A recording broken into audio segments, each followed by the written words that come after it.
पाकिस्तान और दुनिया भर से देखने वाले दोस्तों को बहुत ज़्यादा प्यार और बहुत ज़्यादा सलाम। दोस्तों आज की इस वीडियो में मैं बात करने जा रहा हूँ यूनान के ऊपर। यूनान एक ऐसा मुल्क है जिसे यूरोप का पहला दरवाज़ा कहा जाता है। ये वो दरवाज़ा है जो तुर्की के बाद आता है। जो कहते हैं कि जब आप एक दफ़ा यूरोप के अंदर एंटर हो जाते हैं तो फिर आप यूरोप के किसी भी मुल्क में जा सकते हैं। तो यूनान वो एक ऐसा गेट है, एक ऐसा जजीरा नुमा मुल्क है जिसके पास बहुत से जजीरे हैं और इसके अलावा वहाँ पर काम और वहाँ पर जो माहौल है वो बड़ा ज़बरदस्त है। और कहा जाता है कि यूनान के अंदर एक टाइम था कि जहाँ बहुत ज़्यादा पाकिस्तानियों ने वहाँ पर शादियाँ की हैं, वहाँ पर अपने डॉक्यूमेंट्स लिए हैं, फिर डॉक्यूमेंट लेने के बाद फिर आगे भी चले गए, फिर वहाँ पर लड़के को भी छोड़ दिया। ऐसे बहुत से वाक़यात वहाँ पर नज़र आते हैं।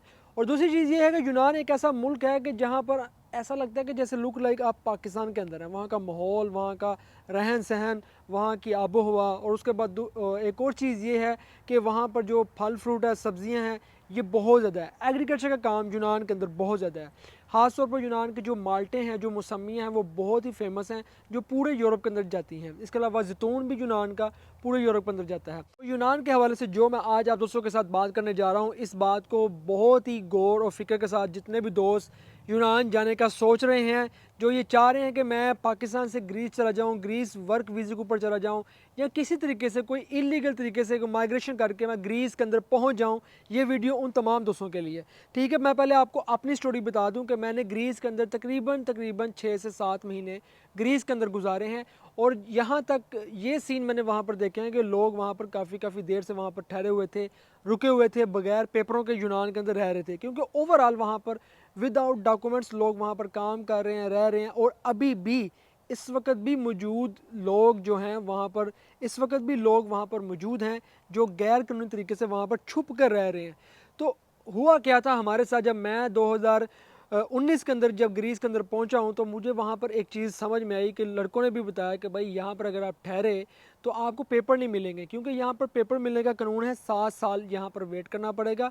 उन 7 सालों की बुनियाद पर आप फिर आगे दुमानदा करते हैं, आगे से अप्लाई करते हैं कि मैंने 7 साल यहाँ पर गुजारे हैं, मेरे पास सबूत है और मैंने कोई गलत काम नहीं किया, लिहाजा मुझे अब इन 7 सालों की बेस के ऊपर पेपर मिलने चाहिए। तो उसके बाद फिर लोगों को पेपर मिलते थे। तो बात ये है कि भाई मैंने उस वक्त ये फ़ैसला किया कि अब यहाँ पर रहना बेहतर नहीं है, क्योंकि 7 सालों के अंदर कुछ भी हो सकता है, गवर्नमेंट बदल सकती है, कुछ भी हो सकता है। यहाँ पर जो हालात मुझे नज़र आ रहे थे, मैंने ये फ़ैसला किया कि भाई आगे चलो, यहाँ पर नहीं रुकना।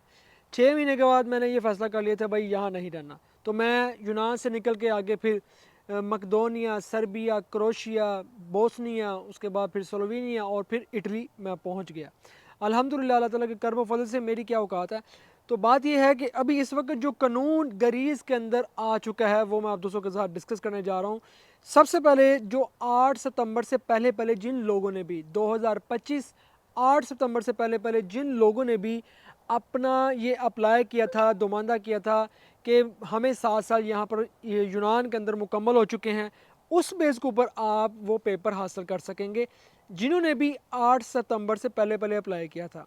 दूसरी तरफ ये है कि जो दोस्त भी जिनको 10 साल हो गए हैं यूनान के अंदर, जिनको 15 साल हो गए हैं या 16 साल, जितने भी साल हो गए हैं, उन्होंने अभी तक अप्लाई नहीं किया यूनान के अंदर रहते हुए कि मुझे 7 साल का कानून हो चुका है, मेरे ऊपर इम्प्लीमेंट होता है, मुझे पेपर मिलने चाहिए, अप्लाई नहीं किया, अब वो लोग अप्लाई नहीं कर सकते। उनके लिए और उसके अलावा तमाम लोगों के लिए यूनान की गवर्नमेंट ने अपना जो 7 साल का कानून था वो ख़त्म कर दिया है।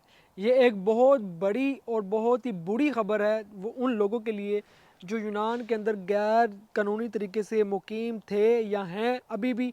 उनके लिए बहुत ज़्यादा मसले बन चुके हैं। इसके साथ साथ यही सिर्फ नहीं, इसके साथ साथ और भी कानून इन्होंने बहुत ज़्यादा लागू किए हैं यूनान के अंदर। मैंने आपको पहले बताया था कि यूरोप अब एक ऐसी तरफ जा रहा है जहाँ पर इलीगल जितने भी माइग्रेंट्स हैं या जो माइग्रेंट्स यूरोप के अंदर आए हुए हैं, उनके लिए सख्तियाँ की जा रही हैं, उनके लिए मुश्किलात पैदा की जा रही हैं, उनके लिए मसले बनाए जा रहे हैं और दिन ब दिन बहुत कुछ हो रहा है। मैंने आपको पहले बताया था, जो जिन लोगों ने भी मेरी वीडियोस देखी हुई हैं 2023 के हवाले से, 24 के हवाले से, मैंने आप दोस्तों को पहले ही बताया था। अब वही चीज़ें होने लग पड़ी हैं। इसके अलावा यूनान में ये होता था कि पहले लोग आते थे तो आकर यूनान के अंदर लोगों को कैंप मिल जाता था। वो कैंप रहते थे कुछ को 6 महीने, कुछ को 1 साल, कुछ को 1.5 साल। उसके बाद फिर यूनान आपको खर्ती देता था, एक पेपर देता था, पीला कार्ड बना के देते थे 6 महीनों का, 1 साल का, वो रीन्यू भी होता रहता था, तो आप वहाँ पर रह सकते थे लीगल तरीके से, ठीक है। लेकिन अब यूनान ने वो कानून भी ख़त्म कर दिया है कि अब जो भी बंदा आएगा और पकड़ा जाएगा उसको 2 साल की जेल और 5,000 यूरो जुर्माना होगा। कैंप ख़त्म कर दिया है, कैंप नहीं मिलेगा, कैंप टोटली ख़त्म है। अब डायरेक्ट जेल में भेजा जाएगा जहाँ से आप आगे पीछे भी नहीं हो सकते। 2 साल की जेल, 5,000 यूरो जुर्माना, उसके बाद फिर आपको वापस आपके मुल्क में डिपोर्ट किया जाएगा। कानून ख़त्म कर दिया गया है कि आपको कैंप में रखने के बाद फिर छोड़ देते थे, आप बाहर जाके काम कर सकते थे। ये सारी चीज़ें यूनान ने वाज़ह तौर पर, जो जो नए मिनिस्टर आए हैं इमिग्रेशन के, उन्होंने ये वाज़ह तौर पर कह दिया है, रिटर्न ये सब कुछ बता दिया है, अब कोई चक्कर नहीं है।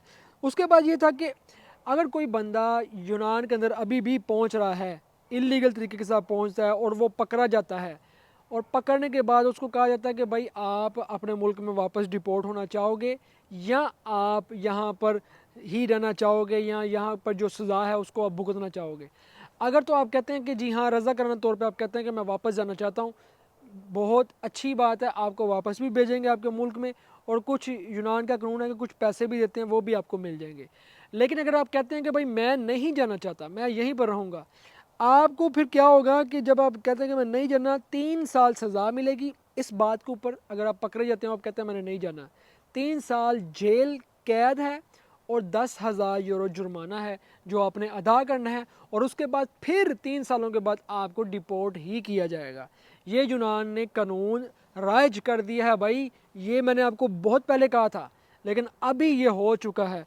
अब जो लोग भी यूनान के अंदर वर्क वीज़े के ऊपर आ रहे हैं और वो ये चाहते हैं कि हम वर्क वीज़े के ऊपर आएँ, हमारा कार्ड बने, कार्ड बनने के बाद हम किसी बड़े मुल्क में चले जाएँ, वहाँ जाकर शिफ्ट हो जाए, मूव हो जाए, उनके लिए क्या कानून है भाई? उनके लिए यूनान ने ये कानून रख दिया है कि जो बंदा भी यूनान वर्क परमिट के ऊपर आएगा वो यूनान के अंदर आकर ही काम करेगा और कहीं भी आगे नहीं जा सकता। उसका कार्ड अगर रीन्यू होता है कि मालिक कहता है कि भाई हमें बंदा चाहिए, मैं इससे काम ले रहा हूँ, मैं इसका टैक्स अदा कर रहा हूँ, मैंने इसको रहाइश दी हुई है, मुझे ये बंदा चाहिए, दोबारा से कार्ड रीन्यू करवाया जाएगा, लेकिन आप किसी दूसरे मुल्क में ट्रैवल नहीं कर सकेंगे। हाँ, यूनान में रह सकेंगे और यूनान से आप वापस अपने मुल्क में जा सकेंगे, ठीक है। दूसरे मुल्क में जाने वाला कानून यूनान ने ख़त्म कर दिया है। क्यों? इसकी वजह यह बनी है कि जितने भी लोग यूनान के अंदर आते थे उनका कार्ड बनता था और वो फिर यूनान से निकल के आगे इटली, स्पेन, पुर्तगाल, जर्मनी, फ्रांस, इन मुल्कों में जाके शिफ्ट हो जाते थे। तो ये उनके लिए बहुत बड़ा मसला था। और फिर बड़े मुल्क उनको मेल करते थे कि भाई आपको आपका बंदा वापस चाहिए कि नहीं, वो कहते हैं बस निकल गया यहाँ से, हमें नहीं चाहिए। तो ये मसला भी यूनान ने ख़त्म कर दिया है कि अगर आप वर्क वीज़े के ऊपर आ रहे हैं तो याद रखें आप अपने डॉक्यूमेंट के ऊपर किसी बड़े मुल्क में नहीं जा सकते। ठीक हो गया, ये कानून भी इन्होंने ख़त्म कर दिया है। दूसरी तरफ ये है कि अगर जो लोग भी यूनान के अंदर आते थे, आपको पता है कि यूनान के अंदर लड़कियां मिल जाती हैं भाई, लड़की मिल जाती है, शादी हो जाती है। अब शादी का कानून भी ये कर दिया है कि जो बंदा भी ग्रीस के अंदर आके शादी करना चाहता है, अगर उसके पास लीगल स्टेटस होगा, वर्क परमिट होगा, तब ही वो बंदा वहाँ पर शादी कर सकेगा, उसके अलावा कोई ऑप्शन नहीं है। या दूसरा ऑप्शन ये है कि वो लड़की जो शादी करना चाहती है उसके पास डॉक्यूमेंट भी हो मुकम्मल, उसकी नेशनलिटी है ग्रीस की, और दूसरा वो वहाँ पर वर्क कर रही हो, काम कर रही हो, वो ग्रीस से पाकिस्तान जाए, वहाँ जाकर आपसे शादी करे, फिर यहाँ आकर आपके पेपर अप्लाई करे, फिर उसके बाद कुछ हो सकता है। इसके लिए एक लंबा प्रोसेस है, एक लंबा टाइम टेबल है। लेकिन जो लोग भी ग्रीस के अंदर रह रहे हैं और शादी करना चाह रहे हैं, अगर आपके पास लीगल स्टेटस है तो ठीक है, लीगल स्टेटस नहीं है तो भाई शादी भी भूल जाओ, कोई चक्कर नहीं है, शादी भी होने वाली नहीं है। ये सारी चीज़ें मैं आप दोस्तों को बताना चाहूँगा कि मैंने आपको पहले भी बताया था कि जैसे मेरा अपना प्रैक्टिकली एक्सपीरियंस है ग्रीस के हवाले से। ग्रीस एक जजीरा नुमा मुल्क है और एक बड़ा ज़बरदस्त मुल्क है, लेकिन जो गवर्नमेंट इस वक्त आई हुई है वो गवर्नमेंट काफ़ी देर से बहुत ज़्यादा अगेंस्ट है हम लोगों के, और कहीं ना कहीं ये जो जितने भी कानून रखे जा रहे हैं इसके पीछे हमारे जो अंकल हैं अमेरिका, डोनाल्ड ट्रंप, उन्हीं का हाथ है। क्यों? क्योंकि उन्होंने हर तरफ अब दबाव दे दिया है, जितने भी गैर कानूनी इलीगल माइग्रेंट्स हैं उनका जो शिकंजा है वो तंग किया जा रहा है, बहुत तंग किया जा रहा है। हर तरफ से ये चीज़ें हो रही हैं क्योंकि ग्रीस के साथ साथ यूरोप के हालात बदल रहे हैं, यूरोप के हालात दिन ब दिन बदल रहे हैं, सख्तियाँ होती जा रही हैं। वो तमाम चीज़ें जो आज से मैंने 5 साल पहले यहाँ पर जो बेनिफिट देखे थे, जो इंसानियत देखी थी यहाँ पर, जो हमदर्दियाँ देखी थी यहाँ पर, फ्री में इतना कुछ मिल रहा था, वो सारी चीज़ें आज हमें ख़त्म होती हुई नज़र आ रही हैं। उसकी वजह ये क्या है? उसकी वजह ये है कि यहाँ के हालात, यहाँ की आबो-हवा, यहाँ के महंगाई का सिस्टम बढ़ता जा रहा है और इसके साथ साथ यूरोप के ऊपर बहुत ज़्यादा टैक्स लगता जा रहा है। टैक्स जब लगता जाएगा, जब आमदनी इतनी ज़्यादा नहीं है और उसके बाद टैक्स ज़्यादा होता जा रहा है, तो यहाँ पर हालात बहुत टफ़ किए जा रहे हैं। और इलीगल माइग्रेंट्स वैसे भी यहाँ पर इन लोगों के लिए वो एक मसला ही था। वो मसला इस लिहाज से था कि ये लोग सोचते हैं कि ये लोग आए हैं, इलीगल तरीके से यहाँ पर रह रहे हैं और गंद डाल रहे हैं और यहाँ पर लड़ाई झगड़े कर रहे हैं, चोरियाँ चकारियाँ कर रहे हैं, तो क्यों ना भाई इनका सफाया किया जाए। तो जब कोई गवर्नमेंट ही ख़िलाफ़ आ जाए तो फिर ये कदम उठाना पड़ता है कि जो इन्होंने अभी उठा दिया है। जितने भी लोग ग्रीस में जाना चाह रहे हैं, याद रखें आप वर्क परमिट के ऊपर जाएंगे, आपके अजीज़ो कारब हैं, आपके रिश्तेदार हैं ग्रीस के अंदर, वहाँ जाएं, लीगल काम करें। वहाँ रहते हुए अगर आप ये सोचते हैं किसी बड़े मुल्क में जाना है, तो वहाँ पर 5, 7, 8 साल 10 साल के बाद जब आपको दूसरे पक्के डॉक्यूमेंट मिलते हैं जो 5 साल के या 10 साल के मिलेंगे, उसके ऊपर फिर हो सकता है कि आगे चल के आप किसी बड़े मुल्क में जा सकें।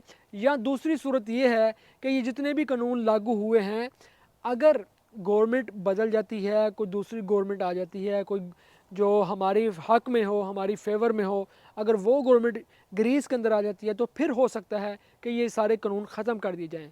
लेकिन ओवरऑल जैसे पुर्तगाल ने अपने दरवाज़े बंद किए हैं, अभी यूनान ने भी अपने दरवाज़े बंद कर दिए हैं। और कोई भी बंदा इलीगल तरीके से भी यूनान में जाएगा, उसके लिए बहुत ज़्यादा मसले हैं, पकड़ा गया बहुत ज़्यादा मसले हैं। जो लोग भी यूनान के अंदर इस वक्त मेरी वीडियो देख रहे हैं, मैं उन दोस्तों को पैगाम देना चाहता हूँ, अगर आपके पास पेपर नहीं है तो भाई अपना ख्याल करें, कहीं भी घर से बिला वजह बाहर ना निकलें। काम करते हैं, काम के ऊपर बहुत ज़्यादा एहतियात करें और कोशिश करें, अगर कुछ हो सकता है, कुछ हो सकता है तो किसी अच्छे मुल्क में चले जाएं। अगर आप वहाँ पर रहे पकड़े गए तो उसके बाद फ़ाइनल जो सलूशन है, आपको आपके अपने मुल्क जाना पड़ेगा और कोई हल नहीं है।